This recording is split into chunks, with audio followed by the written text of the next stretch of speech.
में जानेंगे वीडियो के अंदर। देखिए अभी जो है एक नई वैकेंसी आई हुई है जो कि आप लोगों के लिए काफी अच्छी है और अगर आप इसके लिए एलिजिबल है तो आप इसको भर सकते हैं। वैकेंसी जो है उसके ऊपर बात करेंगे तो वैकेंसी जो है वो उत्तर प्रदेश की वैकेंसी है, यूपी ट्रिपल एस सी यानी कि यूपी एसएससी के ऊपर ये वैकेंसी है, जिसको फुल फॉर्म की अगर हम लोग बात करेंगे तो उत्तर प्रदेश जो है सब ऑर्डिनेंट करके ये जो है सर्विस सिलेक्शन कमीशन इसको कहा जाता है। ठीक है, इसके इन्होंने जो है इनके बिहाफ पर ये वैकेंसी निकली हुई है जो कि 10+2 के बिहाफ पर है, यानी कि आपकी जो क्वालिफिकेशन यहाँ बताई गई है 10+2 बताई गई है और जूनियर असिस्टेंट रिक्वायरमेंट है 2022 की। ठीक है, तो इस वैकेंसी को हम पूरी अच्छे तरीके से जानने वाले हैं कि इसमें कितना क्राइटेरिया है, यानी कि कौन कौन सी बातों को आपको ध्यान रख के ये फॉर्म को भरना है, कब इसकी लास्ट डेट है, इसके लिए आपको जो है कितनी पेमेंट करनी पड़ेगी, यानी कि इस फॉर्म को भरने के लिए कितनी पेमेंट है, इसका एग्जाम कब तक होगा और पूरी वैकेंसी मतलब किस जनरल में कितनी है, एससी एसटी ओबीसी में कितनी है, उसके ऊपर बात करेंगे। ठीक है, तो वीडियो को एंड तक देखिएगा, बहुत अच्छी वैकेंसी है। ठीक है, बाकी अगर जो इसमें क्राइटेरिया अगर आप वो आप निभाते हैं तो आप इस वैकेंसी को अच्छा खासा भर सकते हैं। क्लियर, चलिए स्टार्ट करते हैं और एक एक करके पॉइंटों को समझते हैं। अगर वीडियो को अभी तक लाइक सब्सक्राइब नहीं करा हो, चैनल को सब्सक्राइब नहीं करा हो, वीडियो को लाइक नहीं करा हो तो कर दीजिएगा, क्योंकि वीडियो के बीच में बोलना सही नहीं होता। स्टार्ट करते हैं, पॉइंटों को समझते हैं। सबसे पहले हम लोग बात करते हैं कि ये वैकेंसी कब से स्टार्ट हो रही है, मतलब आप इसे कब से इसका फॉर्म भर सकते हैं। तो एप्लीकेशन जो आपकी स्टार्ट हो गई है वो आपकी 21 तारीख को स्टार्ट हो चुकी है, यानी कि अभी जो 1-2 दिन पहले की जो बात है उस दिन ये वैकेंसी स्टार्ट हो गई है। 21 तारीख से फॉर्म भरना स्टार्ट हो गया, अगर नहीं भरा हो तो भर लीजिएगा। लास्ट डेट, इसकी जो लास्ट डेट है वो 14/12/2022 तक है, यानी कि करीबन आपको इसमें थोड़ा कम समय मिल रहा है क्योंकि 21 तारीख से शुरू हुई है और मैक्सिमम 24-25 दिन का समय है आपके पास। आप 24-25 दिन में अपना फॉर्म फिलअप कर सकते हैं, भर सकते हैं। क्लियर है, अगर आपकी पेमेंट कहीं अटक जाती है, किसी कारणवश आपकी पेमेंट नहीं हो पाई है, तो आपके लिए फी पेमेंट की जो लास्ट डेट रखी गई है वो 14/12/2022 रखी है। वैसे तो पूरा कोशिश करिएगा कि आप जब फॉर्म भर रहे हो उसी समय आपकी पेमेंट भी हो चुकी हो, जब फॉर्म पूरा भर जाता है तो। क्लियर हो गया। अब आते हैं करेक्शन की लास्ट डेट क्या है। देखिए ये यूपी ट्रिपल एस सी का फॉर्म है तो इसमें करेक्शन डेट दी रहती है। जैसे अगर मैं बात करूं एसएससी का फॉर्म होता है, इनमें करेक्शन डेट नहीं दी रहती है, बाद में आती होगी, लेकिन पहले इसमें ऐसा कुछ नहीं होता है। लेकिन इन फॉर्म में आपको करेक्शन डेट दी गई है, करेक्शन लास्ट डेट दी हुई है। जितनी भी, जैसे आपने यूपीएससी का अगर कभी फॉर्म भरा हो तो उसमें भी आपको करेक्शन डेट देखने को मिल जाती है।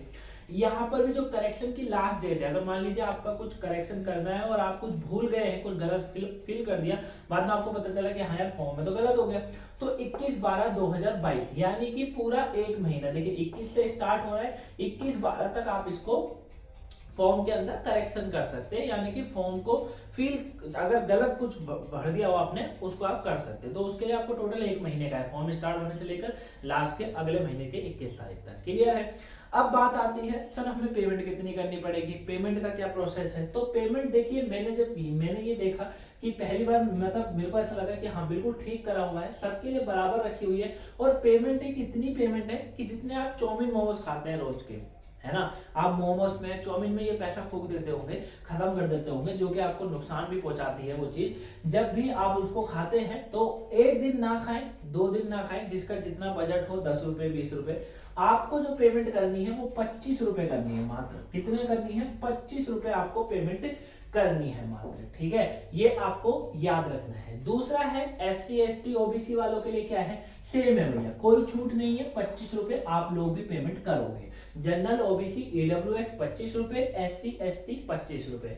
अगर बात करें पीएच वालों की, यानी कि जो दिव्यांग होते हैं उनको, उनके लिए भी कोई छूट नहीं है, उन्हें भी 25 रुपए तक पेमेंट करनी पड़ेगी। ठीक है, 25 रुपए पेमेंट देनी होगी। दूसरा आता है एज की लिमिट। एज लिमिट क्या होनी चाहिए? ये एज लिमिट उनके लिए अच्छा है जिनके पास सारे मौके निकल चुके हैं, मतलब जैसे उनके पास SSC, railway, other department, UPSC, PCS जैसे फॉर्म निकल चुके हैं।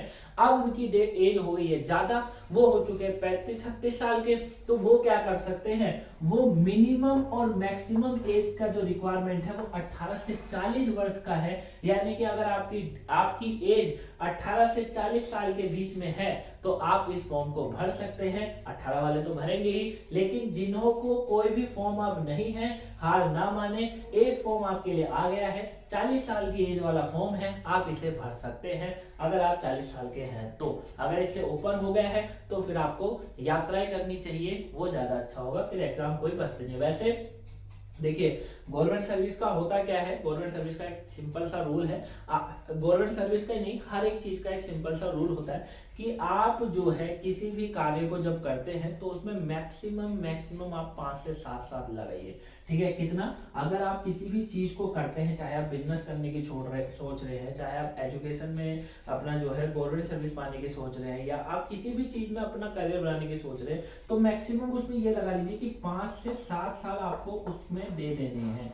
ठीक है, और ऐसे देने हैं कि ना तो आपको दिन का पता होना चाहिए और ना सुबह का। ठीक है, इसके बाद का जो समय होता है फिर वो आपको बर्बाद नहीं करना है। ठीक है, 5 से 7 साल, यानी कि आपकी जितकी किसी के 18 साल में 19 साल में जो है ग्रेजुएशन माफ करिए 12th हो जाती है। 12th होने के बाद आपको क्या करना है, आपको अपने 5 से 7 साल एकदम फिक्स कर देने कि मैं इस 5 से 7 साल में जो है मेहनत करूंगा या करूंगी और अपने करियर को सक्षम करूंगी। ये 40 साल की एज तक का फॉर्म है वैसे तो, लेकिन मुझे नहीं लगता 40 साल वाले भी अगर कोई भरेंगे तो अच्छी बात है। ठीक है, और बाकी तो इतनी एज तक अगर आप अभी भी पढ़ाई कर रहे हैं तो फिर आप एक मूर्ख है, आप मूर्खता कर रहे हैं, वो आपके लिए बेकार है। आप किसी और जो है चीजों को फिर थोड़ा ध्यान दीजिए उस पर। क्लियर है, चलिए दोबारा आते हैं अपनी वैकेंसी पे।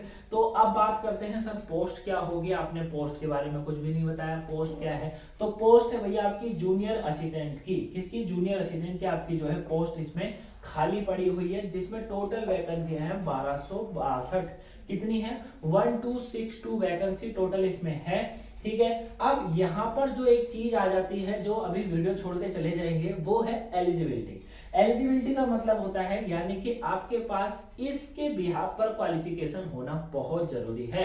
अगर ये जो यहाँ क्राइटेरिया दिया हुआ है, इस क्राइटेरिया पर अगर आपका क्वालिफिकेशन डिपेंड नहीं है तो ये फॉर्म फिर आप नहीं भर सकते हैं, फिर चाहे आपकी एज 39 साल भी क्यों ना हो, अगर ये चीज नहीं है तो आप इसको नहीं भर सकते हैं।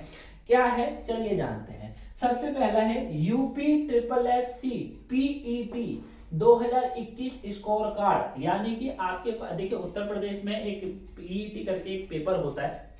ठीक है, जैसे आपने सुना होगा CCC करके एक पेपर होता है, कंप्यूटर बेस्ड जो पेपर होता है ना, उसी तरीके से PET का भी पेपर होता है। तो 2021 का आपके पास स्कोर कार्ड होना बहुत जरूरी है।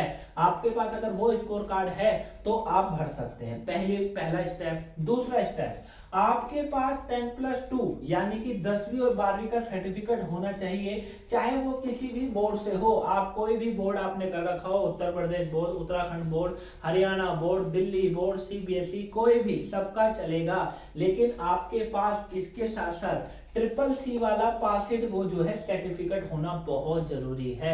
CCC का एक पेपर होता है, ठीक है, जो कि कंप्यूटर बेस्ड होता है पेपर। आप अगर इसको भरना चाहें तो इसकी वैकेंसियां बार बार आती रहती है, मतलब ये पेपर बार बार होता रहता है, 6 महीने में या 3 महीने में होता है, कंफर्म मुझे भी नहीं है, एक बार देख लीजिएगा। वैसे 6 महीने 3 महीने में पेपर मैंने देखा है कि होता रहता है। ठीक है ना, CCC करके पेपर होता है, कंप्यूटर बेस्ड क्वेश्चन होता है, कंप्यूटर बेस्ड ज्यादातर क्वेश्चन पूछे जाते हैं। ठीक है, अगर आप इसको पास कर लेते हैं तो आपको ये बहुत जगह हेल्प करता है, जैसे जो है SSC की बहुत सारी वैकेंसियों में पूछ लिया जाता है। CCC वाला आपके पास पासिंग सर्टिफिकेट है तो आप उसको लगाएंगे तो फिर आपको आगे बता दिया जाता है। अब जैसे यहाँ पर क्या हो रहा है, यहाँ पर इस चीज को बोला गया है, CCC वाला जो है आपके पास सर्टिफिकेट होना जरूरी है। ठीक है, दूसरा, आपको टाइपिंग आनी चाहिए। आपको अगर टाइपिंग नहीं आती है तो फॉर्म भरने का फायदा नहीं है। टाइपिंग टेस्ट आपका होना बहुत जरूरी है। टाइपिंग टेस्ट होगा आपका, जिसमें आपको हिंदी के करीबन 25 WPM तक आपकी स्पीड होनी चाहिए, यानी कि जब आपसे हिंदी टाइपिंग कराई जाएगी